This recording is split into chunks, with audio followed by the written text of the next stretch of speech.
A lot of my garden is tomatoes, yes, and most of you do know that I'm tomato obsessed. Whether it's the front yard, the backyard, or random containers I can stuff tomatoes into, I will make it fit. And it's because my family eats a ton of them. So when it comes to maximizing productivity, I am looking at all the latest science to determine what is best for my tomato plants. So today's video, we're going to be looking at whether or not you need to actually prune your tomato plant and how to go about this the best way. Tomato plants fall into two categories, determinate and indeterminate. Now, majority of you out there are growing indeterminate variety. The folks out there growing determinate varieties and you don't know, classically, these will be dwarf, container, or something to that effect in the name. So if you bought something of that nature, it's likely that you have a determinate tomato. The other way to know you have a determinate tomato is if it only gets about a foot or two tall or less, and then it goes into bloom, it continues to bloom, but there never seems to be any sort of height gain. That's a determinate tomato. If you've got something that looks out of control and just wild bushy, you have indeterminate. And this video applies to you because determinate people, I actually don't want you to touch your tomatoes at all. I want you to let them do their own thing. Yes, that's right. So this video is not even for you. So when it comes to actually trimming these guys up, there are some rules to follow. You don't necessarily need to actually trim them. Now, pruning is not necessary. You can let them get as bushy as you like and you still will get a harvest off. The problem with this is that in an ideal world where there's adequate sunlight hitting the leaves, adequate airflow, adequate moisture, and no pest pressure in the form of fungus, bacteria, or pest bugs, then yeah, sure, we can get away without trimming the tomatoes. However, in many cases, we cannot have an ideal environment for all of these factors, and therefore trimming them is going to be very important. Failure to trim our tomatoes can actually result in disease, so in the form of bacterial or fungal disease. This is because of the lack of airflow and just the capture of moisture in and around the canopy. This just breeds problems when it comes to microbes. The other thing is when we have potential pests in the form of bugs. Being able to spot those pests on a very full bushy plant is incredibly difficult. That's why when we trim these guys up, it's much easier to identify problems and pests by just simply flopping over the few leaves that do exist on that plant. The other thing is sun capture. So tomato plants need sun in order to produce photosynthesis. You're probably thinking, well, the more photosynthesis taking place because of the more foliage, the better. But it's not always necessarily the case. We want to make sure the right leaves are getting the actual sun and the right leaves are actually shading the plant where it needs to be shaded. Yes, that's right. When we prune, we're not just looking at capturing more sun and increasing airflow to reduce disease.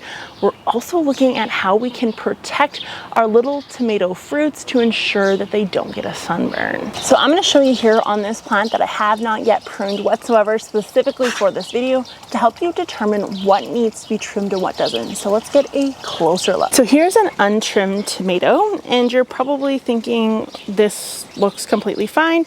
But if we look a little bit closer, we can see some problems. For example, we can see the main stem here, and then we can see this random offshoot of a stem going straight up. This is an example of something that actually needs to be trimmed out to avoid getting too much bush. So step one of pruning our tomatoes is actually going through at all our intersections and removing these growths regardless of how big they are and regardless of if they have flowers, because you may encounter some with flowers, but they still need to go. So let's do that first. Little hack here that I like to do just for weed suppression is actually a chop and drop. So I will just place my tomato leaves on the ground. I've been doing this for years. The first time I did it on YouTube, people were like, oh my goodness, you're gonna allow for disease. And now it's pretty mainstream to chop and drop. But like I said, I've been doing this for years. This is the sign of a newly formed one. Just pluck those off. Same with these little guys here. And this section I just leave until it gets a little bit bigger. Okay, now that we've done all the intersections, next step is to look at the very base and see all these leaves that are sitting on the ground and interacting with the soil surface. We want to remove all of this. So I'm going to go through and start ripping. Now you can use a pair of scissors to make these really clean cuts if you're in an environment that is notorious for disease, fungal diseases, that sort of thing. I don't have that problem here. And I'm also a very lazy gardener, so I just pull. But of course you can use snips to make this a little bit cleaner whenever possible. And like I said, just a chop and drop, leave them away from the base, but have them nice and patted down to the ground. Okay, so now we look like this. Next thing to look at is making sure we have some leaf coverage happening for our actual tomatoes. So this is a cherry tomato variety. We can already see that because of the beautiful tendrils we have here. I do have an intersection coming out here. So what I'm going to do is I'm going to leave that, and I'm going to try to train that intersection to come over this way to shade this out. Otherwise, if this guy continues to go kind of that direction, I will let him, but I want to provide shade to my little tomatoes so they do not get burnt, and I can do that through not trimming on the intersection closest to our tomatoes. And now I gotta do that bad boy, which is much worse. So like I said, trimming tomatoes is really important to increasing yield, reducing disease, and just overall manageability of that plant. So get out there, start trimming, and you can let me know what your favorite parts to trim and how often you are going outside and pruning. I like to say prune at the same time you weed, but don't prune and weed the entire year long. Just prune and weed in sections over time as needed.